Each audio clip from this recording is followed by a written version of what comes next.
Well, first, I'm joined here by Rod to talk a little bit about his experience with cancer. But first, Rod, I'd love to hear your story a little bit. Would you mind sharing just a little bit of information about your background and where you grew up and high school, college years, family years, employment, etc.? Sure. Born in Detroit, Michigan in 1948, and spent my very early years in the suburbs of Detroit. Before, actually, a little town called Oak Park, and then we were very fortunate to move to a luxurious neighborhood in Bloomfield Hills, Michigan, and that's where I went to elementary and then high school. I went to a spectacular school, Cranbrook School, on a campus in Bloomfield Hills, and those were happy years. The one, and I know we're going to talk some about cancer, but the one thing that was impactful during those years, as it relates to cancer, was losing my grandmother when I was 12 years old. She had stomach cancer, and she actually was a Christian Scientist and didn't believe in availing herself of medical care.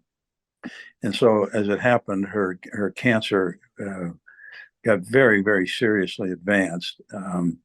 And by the time it was diagnosed, she was right on death's doorstep. So that was traumatic for me as a little guy to watch grandmother get wheeled out of the house in a gurney and off to a local hospital, and I never saw her again. She passed very quickly. So, at any rate, that was certainly a downer for a young kid, and really my first experience in knowing anybody with cancer, and certainly the morbidity component. Yeah. So, my growing up years led to university. I did have a year of study in the United Kingdom. Went to school there between high school and university, and spent some delightful time in England. Back to the United States to attend University of Michigan, and then missionary service came as I joined the Latter-day Saint Church. Go back to England. Then, following that, I returned to the United States and studied mechanical engineering in the Western United States at Brigham Young University. There, during those years, married my childhood sweetheart. We'd known each other from our high school years, but now we were both together at Brigham Young University, married, and began our little family. The first son being born there while we were at university, and then the beginning of a large family with 6 daughters and 2 sons. Stayed in the Michigan area for a number of years, and then brought the family south on a business opportunity that I had, and established in South Florida. There we stayed for 16 years. And another business opportunity took us west to Denver, and then ultimately Salt Lake City. Much of my career after moving to Utah shifted to work in Asia, and I spent 25 years mostly based in Hong Kong, and just now are entering the first few months of retirement. So that's a quick summary, Ryan. Thank you. That's great. And then retirement back in Southern Florida. Yes, back to the same little town, the fishing village on the East Coast, where we raised the kids. So it feels like coming back home. So how old were you, and what type of cancer did you have, and how old were you when you were diagnosed? So I had prostate cancer. During the time I was in Denver, I had excellent medical care, very, very good insurance, and regular checkups.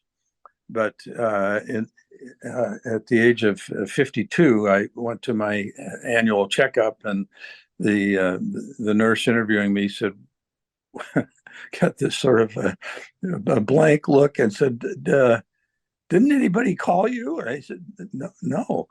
I said, what do you mean call me? And she said, well, your PSA when you were in last year. And it became very obvious that my PSA had accelerated. I hadn't been notified, and there was a kind of a flurry of panic in the office. And so that was the beginning of the diagnosis of prostate cancer. Then through biopsy and ultimately the decision was made to pursue radical prostatectomy, which I did back in Mass General in Boston. But that was it was a surprise at 52. Although we were motivated to take the radical prostatectomy approach because my younger brother, who's 5 years younger, had also at about the same time contracted prostate cancer. And we were all very anxious because that's the very same thing that had taken my father when he was in his mid-70s. He died at age 77, but it was prostate cancer that took his life. Yeah. Well, they say that all men will get prostate cancer if they live long enough, right? But that's a tragic story that you weren't notified. I mean, it's also quite common knowledge now that early detection is one of the better ways to treat. If you can get on top of it very, very early, you have a lot more options. Well, I was fortunate that the surgery was just in time. It was obvious that had I waited even a couple of months more, that the prostate would have metastasized prostate cancer. So yes, what a difference it would have made for early detection. Yeah. And it's typical in the world of cancer, we really only have three options today. You have chemotherapy, radiation, and surgery.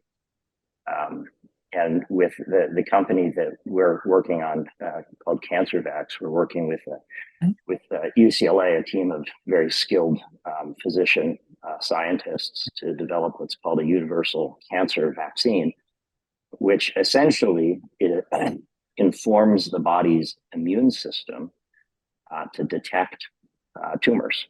And once it detects the tumors, it marks them and kills them. So the body's own immune system does the work that we can only do today with chemo and radiation and surgery. So it's understanding that technology is on the horizon. Is that something that would have excited you when in your early 50s? Yeah, unbelievably so. It would have made dramatic difference to have detected it earlier. I think the treatment options obviously change when you have early detection and awareness.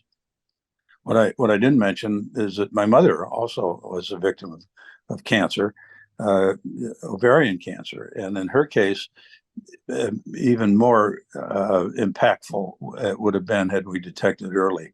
By the time we knew what she had, surgery was the only option, and things were too advanced. But there could have been more aggressive earlier treatment had we had early indication.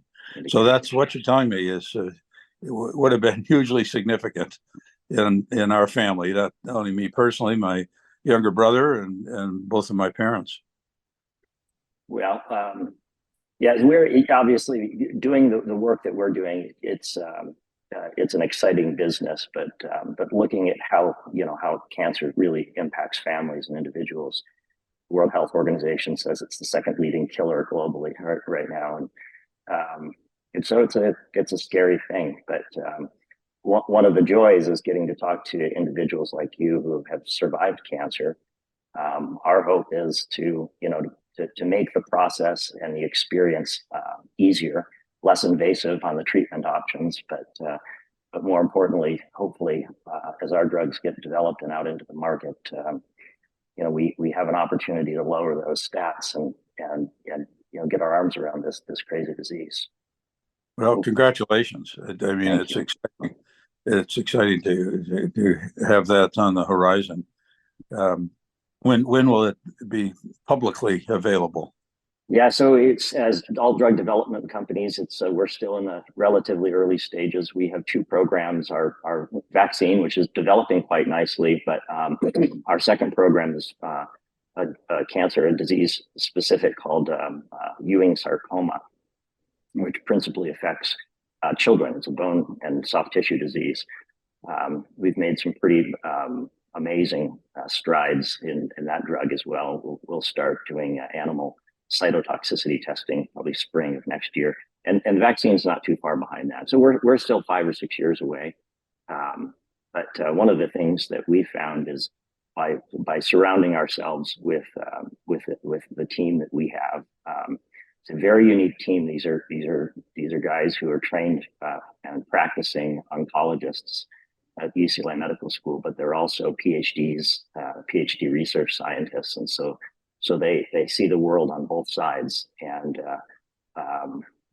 we're finding that we're able to really accelerate development more than normal because of that team. Well, Wow, Rod, good news. thank you very much for your time today. Congratulations on your success in overcoming cancer. We're glad that you're here with us. Thank you. All right. Thank you We'll much. talk to you soon. Bye-bye. Yeah. Goodbye.